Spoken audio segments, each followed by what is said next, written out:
Hi. After a magnetic separation method in a concentration of walls, we will move on to C part, that is Froth flotation method. Froth flotation method. Okay. The Froth flotation method is based on the two opposite properties, hydrophilic and hydrophobic. Hydrophilic and hydrophobic. Froth flotation ची method आहे ती based आहे कशावर तर दोन opposite properties आहे hydrophilic that is water loving and hydrophobic that is water hating आणि मग आपण त्याला वॉटर लव्हिंग म्हणजे जलस्नेही की पाण्याबद्दल त्यांना आपुलकी आहे वगैरे आणि मग जलविरोधी की पाणी बिलकुल त्यांना चालतच नाही किंवा पाण्यासोबत ते डिझॉल्व्ह होत नाही या दोन अपोजिट प्रॉपर्टीजवर फ्रोथ फ्लोटेशन मेथड बेस्ड आहे हायड्रोफिलिक मीन्स वॉटर लव्हिंग सरळ सरळ सोप्या भाषेत आणि हायड्रोफोबिक हायड्रोफोबिया रॅबिस मधलं कॅरेक्टर तर पाण्याची भीती वाटणे म्हणजे they are water hating water loving and water hating okay so hydrophilic and hydrophobic hydrophobia सगळ्यांना आठवते म्हणून मग हे दोन वर्ड्स कन्फ्यूज करणार नाही फोबिया म्हणजे भीती वाटणे म्हणजे वॉटर सोबत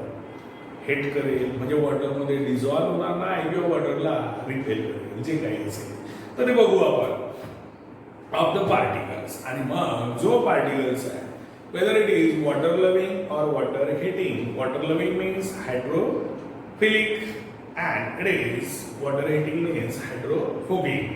So here the particles of the metal sulfides due to their hydrophobic property get weighted mainly with oil. आता जे काही सल्फाइड्स असतात सल्फाइड्सचे जे पार्टिकल्स असतात these are the hydrophobic म्हणजे पाण्यासोबत डिझॉल्व्ह होणार नाही पाण्यासोबत रिॲक्ट नाही होणार आपल्या सोप्याचे मग यांना जर वेट करायचं असेल वेट म्हणजे ओलं करायचं असेल वेटेड WETD ओके तर यांना ऑइलनीच वेट करावं लागते कशाला सल्फाइड्सच्या पार्टिकल्सला here the particles of the metal sulphides मेटलचे जे काही सल्फाइड्स असेल त्याचे particles due to their hydrophobic property get wetted mainly with oil आणि मग त्यांना हायड्रोफोबिक प्रॉपर्टी आहे म्हणजेच पाण्यासोबत हे रिॲक्ट होत नाही आणि मग जर समजा मेटलचे सल्फाइड्स असेल त्याच्या पार्टिकल्सला जर आपल्याला ओलं करायचं असेल we have to use the oil okay while due to the hydrophilic property the gauge particles get weighted with water आणि मग आता जे गॉनचे पार्टिकल्स असतात यांची हायड्रोफिलिक प्रॉपर्टी आहे म्हणजे वॉटर लव्हिंग तर मग हे काय होऊन जाईल पाण्यामध्येच डिझॉल्व्ह होऊन जाईल म्हणजेच यांना आपल्याला ओलं सुद्धा पाण्यानेच करता येईल तर गॉनचे particles due to the hydrophilic property get wetted with the water okay तर हे लक्षात ठेवायचे मेटलचे सल्फाइड असेल तर त्याची हायड्रोफोबिक प्रॉपर्टी आहे म्हणून ते ओले जर करायचे असेल तर ऑइल वापरावं लागेल पण कुणासाठी मेटल सल्फाइडसाठी आणि जर समजा गॉनचे पार्टिकल्स असेल की ज्यांची प्रॉपर्टी आहे हायड्रोफिलिक मग यांना जर ओलं करायचं असेल तर पाण्याचा वापर केला तरी चालेल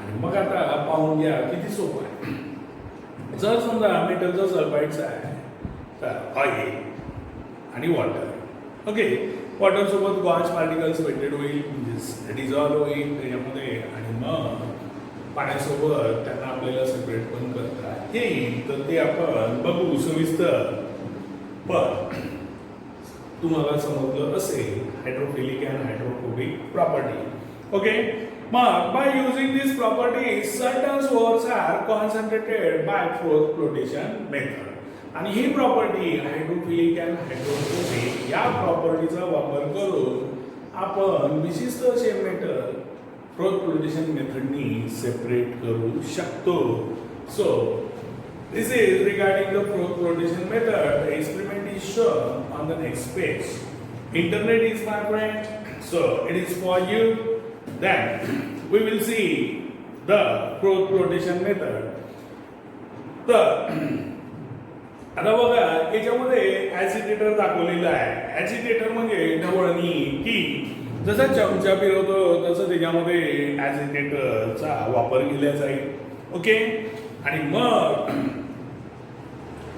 इकडे या कंटेनरमध्ये तुम्हाला water and pine oil, okay, pine oil, Saran तेल वगैरे असं म्हणते वाटते, पण पाईन ऑइल लक्षात राहील, काही प्रॉब्लेम नाही. मग वॉटर आणि पाईन ऑइल एकत्र घेतलेलं आहे. त्याच्यामध्ये बबल्स फॉर्म झालेले दाखवलेले आहेत, तर ते आपण बघू. आणि इथूनच एअर सप्लाय सुद्धा दाखवलेला आहे. आणि मग फ्रोथ म्हणजे फेसाळ असं जे फॉर्म होईल ते फ्रोथ लायटर असल्यामुळे वरच्या दिशेला जाईल आणि मग ते काय होऊन जाईल तर फ्रोथ सोबतच मग कॉन्सन्ट्रेटेड सल्फाईड ओर आणि कॉन्च इथून सेपरेट केल्या जाईल. तर ते आपण बघू कसं होते ते. तर in this method the finally ground ore is put into the big tank. मोठ्या टँक मध्ये जे काही आपण पावडर ओर बनवलेलं आहे, finally powder ore, that is poured in the big tank. Okay, that containing ample amount of water. त्यामध्ये जास्तीत जास्त काय असेल तर पाणी असेल अशा टँक मध्ये फाइनली पावडर ओर ओतल्या जाते. Certain vegetable oil such as pine oil, vegetable oil, vegetable oil मतलब पाईन ऑइल किंवा युकॅलिप्टस ऑइल, निलगिरी तेल यांच्यापैकी काहीतरी दोघांपैकी एक ऍड केलं जाते. Is added in the water for the formation of the froth. आणि मग फ्रोथ फॉर्म होण्यासाठी याच्यामध्ये व्हेजिटेबल ऑइल ऍड केल्या जाते. कोणतं तर पाईन ऑइल किंवा युकॅलिप्टस ऑइल, ओके, ऍड केल्या जाते. Pressurize air is blown through the water. आणि मग एअर ब्लोन केल्या जाते प्रेशराइज एअर त्या वॉटर मधून.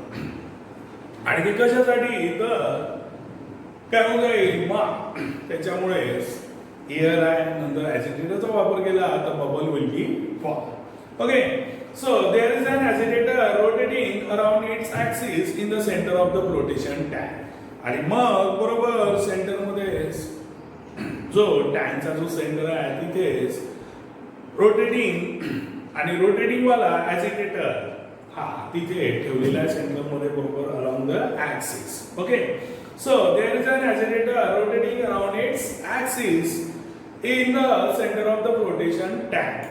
The agitator is used as per the requirement. आणि मग हा जो ऍजिटेटर आहे गरज किती आहे आपली त्याच्यानुसार याचा वापर केला जाईल.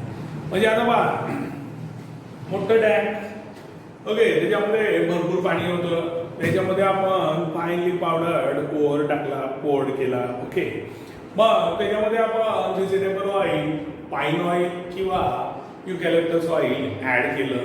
नंतर प्रेशराइज एअर ब्लोन केली गेली आणि तिथे ऍक्सिसच्या भोवती ऍजिटेटर बरोबर ठेवलेला आहे सेंटरमध्ये टँकच्या. आणि त्या ऍजिटेटरला आपण रोटेटिंग ऍजिटेटर म्हणतो, पण त्याचा वापर गरजेनुसार केलेला असतो.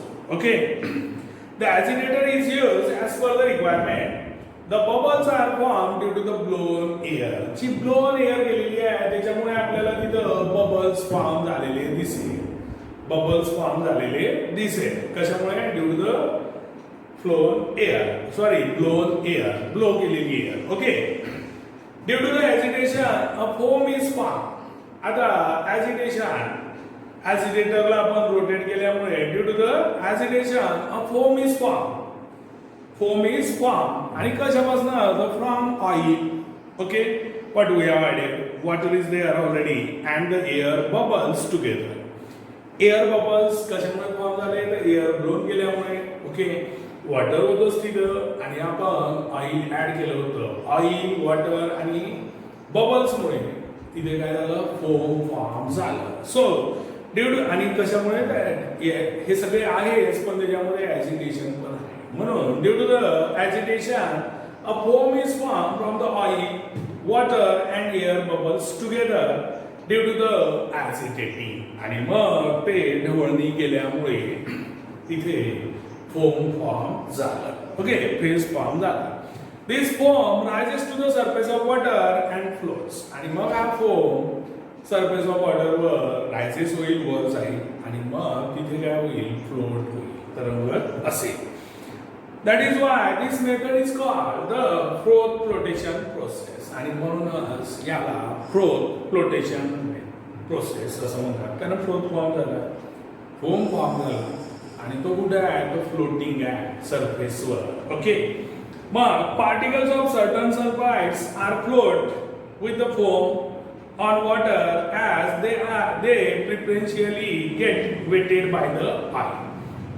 आणि मग जे काही आहे कोणते सल्फाईडचे जे पार्टिकल्स आहेत, सर्टन सल्फाईडचे पार्टिकल्स आपण पाहिलं ते हायड्रोफोबिक आहे, म्हणून मग ते ओले कशाने होईल, तर ऑइलनी होईल.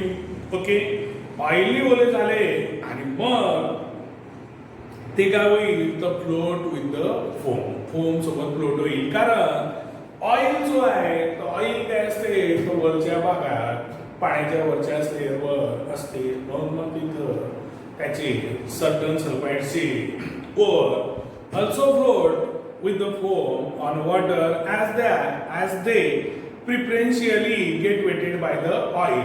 For example, this method is used for the concentration of zinc blend. झिंकचा जो ब्लेंड आहे, दॅट इज ZnS, याच्या कॉन्सन्ट्रेशन साठी ही मेथड वापरली जाते. And copper pyrite CuFeS, copper pyrite आणि झिंक ब्लेंड ZnS यांचे फॉर्म्युले लक्षात ठेवायचे. एक मार्क आपला कधी पण याच्यामुळे मिस होऊ शकते, म्हणून मग लक्षात ठेवायचे. मग जर समजा फ्रोथ फ्लोटेशन मेथड जर लक्षात ठेवायची असेल तर this method is use for the concentration of ores of zinc blende that is ZnS and copper pyrite that is CuFeS that is copper pyrite. तर अशा प्रकारची फ्रोथ फ्लोटेशन मेथड आहे, froth flotation method. तर आता शेवटची concentration of ores मधली D, पहिली होती कॉन्सन्ट्रेशन ऑफ ओव्हर्स मधली मॅग्नेटिक सेपरेशन मेथड्स. ओके, मग सेकंड होती इट इज मॅग्नेटिक म्हणतो separation based on gravitation. Gravitation मध्ये दोन प्रोसेसेस होत्या किंवा मेथड होत्या. It is Wilfley table method and hydraulic separation method.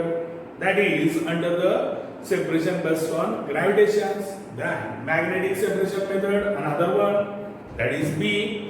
C was froth flotation method, and last one it is leaching, that is D. Leaching. The first step in the extraction of the metal, aluminium, gold, and silver from their ore is the method of leaching. आता leaching ची जी method आहे, that is specialized one.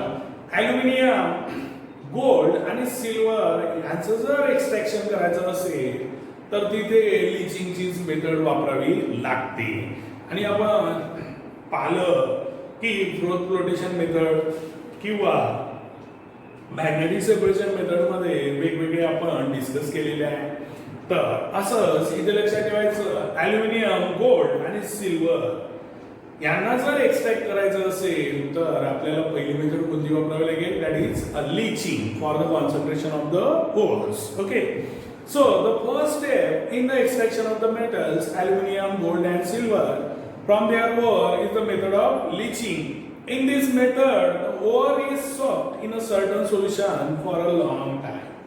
आणि मग जो over आहे त्याला certain solution मध्ये soak केल्या जाते, मुरवल्या जाते. Okay, in this method the ore is soaked in a certain solution for a long time. पण जास्त वेळासाठी त्याला सोक होऊ द्यावं लागते. The ore dissolves in that solution due to the specific chemical reactions. आणि मग लॉंग टाइम साठी त्याला सोक होऊ दिलं तर काय होऊन जाईल, जो ओव्हर आहे त्या सोल्युशन मध्ये काय होऊन जाईल, डिझॉल्व्ह होऊन जाईल. म्हणजे जो आपला ओव्हर आहे अल्युमिनियम, सिल्वर किंवा गोल्डचा, तो मग त्या सर्टन सोल्युशन मध्ये डिझॉल्व्ह होऊन जाईल. Okay, the ore dissolves in that solution due to the specific chemical reaction The conch, however, does not react and therefore does not dissolve in that solution. आणि मग काय होत जाईल की त्या सोल्युशन मध्ये आपला ओव्हर तर डिझॉल्व्ह होऊन जाईल. ओके, आणि तिथे केमिकल रिएक्शन घडलेली असते. केमिकल रिएक्शन घडलेली असल्यामुळे तिथे आपला जो ओव्हर आहे तो त्या सोल्युशन मध्ये डिझॉल्व्ह होऊन जाईल. पण कॉन्च त्या सोल्युशन सोबत रिएक्ट होत नाही, त्याची रिएक्शन होत नाही आणि म्हणून मग तो कॉन्च तिथे डिझॉल्व्ह होणार नाही. त्या सोल्युशन मध्ये कॉन्च डिझॉल्व्ह होणार नाही. म्हणजे पहा किती सोपी मेथड आहे की पहिले काय केले जाते तर याला सर्टन सोल्युशन मध्ये सोक केले जाते जास्त वेळासाठी सोक केल्यावर तिथे केमिकल रिएक्शन होते आणि तो ओव्हर आपला त्या सोल्युशन मध्ये डिझॉल्व्ह होते. पण बॉन्डचे जे पार्टिकल्स आहे यांची त्या सोल्युशन सोबत रिएक्शन होत नाही आणि म्हणून हे त्याच्यामध्ये डिझॉल्व्ह होत नाही. Okay, so it can be separated आणि म्हणून मग आपण त्याला सेपरेट करू शकतो. For example it is concentration of bauxite the aluminium ore. ॲल्युमिनियमचा ओव्हर जो आहे त्याचं नाव आहे bauxite. So it is for the concentration of bauxite the aluminium ore is done by the leaching method. आणि मग हे लीचिंग मेथडनीच केल्या जाते. कुणाचं? बॉक्साइडचं. बॉक्साइड काय आहे? ॲल्युमिनियमचा ओव्हर आहे आणि त्याचं जे कॉन्सन्ट्रेशन आहे, concentration of over that is done with the help of the leaching method. Okay, here the bauxite is soaked in aqueous NaOH or aqueous Na2CO3. Okay, तर हे जो बॉक्साइड आहे त्याला आपण इट इज सोडियम हायड्रॉक्साइड किंवा sodium carbonate ना Na2CO3. Okay, which dissolves the main ingredients alumina in it. आणि मग त्या सोल्युशन मध्ये alumina डिझॉल्व्ह होऊन जाईल NaOH किंवा Na2CO3 मध्ये डिझॉल्व्ह केल्या जाईल. ओके, कोण? तर ॲल्युमिना. आणि कशामध्ये? बॉक्साइड आहे, ॲल्युमिनियमचा ओव्हर आहे, त्याला आपण NaOH किंवा Na2CO3 च्या सोल्युशन मध्ये ठेवल्या जाते. ओके, मग तिथं तो डिझॉल्व्ह होईल अँड दॅट इज तो जे काही डिझॉल्व्ह झालेलं असेल त्याला काय म्हणायचं? ॲल्युमिना. आणि तेच आपलं एक्सट्रॅक्शन ऑफ मेटल्स मध्येच आपण ॲल्युमिनियमच पहिले पाहणार आहे. तिथे मग बॉक्साइडचाच ओव्हर घ्यावा लागेल आणि तिथे सर्वात पहिली मेथड असेल लिचिंगच करावं लागेल. So for example, it is concentration of bauxite, that is aluminum ore, is done by the leaching method. Here bauxite is soaked in aqueous NaOH, sodium hydroxide, or aqueous Na2CO3, sodium carbonate, which dissolves the main ingredients alumina in it. आणि हे बाजूचं do you know पाहून घेऊ. Water does not stick to colocasia leaves. आणि मग अळूचे पानं असतात तर त्याच्यावर स्टिक होत नाही काय? Water does not stick to colocasia leaves. Similarly water does not stick to wax. आणि वॅक्सला सुद्धा वॉटर स्टिक होत नाही, म्हणजेच वॉटर तिथून लगेच निघून जाते. On the other hand common salt or soap stick to water. पण कॉमन सॉल्ट आहे, soap and that sticks to water and that is they get wetted by the water. आणि मग लक्षात ठेवावं लागेल कोलोकेशिया लीव्स आणि दुसरं wax they does not get wetted with the water कारण तिथं वॉटर थांबत नाही. ओके, पण कॉमन सॉल्ट आणि सोप हे पाण्यासोबत रिएक्ट होतात, म्हणजे they get wetted with the water. That is, do you know? Water does not stick to colocasia leaves. Similarly, water does not stick to wax. Okay, म्हणजे they are not get wetted by the water. Okay, on the other hand, common salt or soap stick to water. That is, they get wetted by the water. पण हे common salt आणि soap पाण्याने wetted होईल. Okay, ओले होतील. So this is from the concentration of ores. We have discussed already 4 types. First one was it is separation based on gravitations आणि त्याच्यामध्ये मग आपण विल्की टेबल मेथड आणि हायड्रोलिक सेपरेशन मेथड पाहिली होती under the head separation based on gravitations. Then another type was magnetic separation method. Then third one flotation method, and that is third one, and fourth one that is leaching. So what we have done? We have done only concentration of the ores. Now next time we will see. Can you recall and another part that is extraction of metals. आता हा आपला पहिला concentration of ores झाला. Now it is extraction of metals, and can you recall in our next lecture? So till then, bye.